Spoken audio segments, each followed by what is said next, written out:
Hi பசங்களா, எல்லோரும் எப்படி இருக்கீங்க? எல்லோரும் நல்லா படித்து நிறைய மார்க் ஸ்கோர் பண்ணுங்கள், ஓகேவா?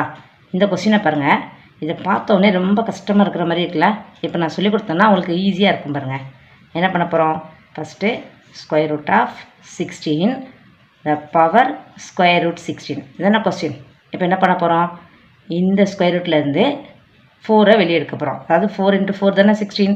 ஸோ 4 வெளியே வந்துடுமா? அப்போ என்ன வரும்? ஸ்கொயர் ரூட் ஆஃப் 16 பவர் 4ன்னு வரும். அப்படி தானே? ஏன் square root of 16 equal to 4 × 4 inside the square root, that's equal to 4 தானே? ஸோ 4 வெளியே வந்துடுச்சு. இப்போ என்ன பண்ணுவோம்? ஸ்கொயர் ரூட் ஆஃப் 16 பவர் 4னா 16 × 16 × 16 × 16 அப்படி தானே? ஸோ 2 டைம்ஸ் இருந்தால் என்ன பண்ணலாம்? 1 டைம் வெளியே எடுத்துடலாம், அப்படி தானே? அப்போ என்ன வரும்?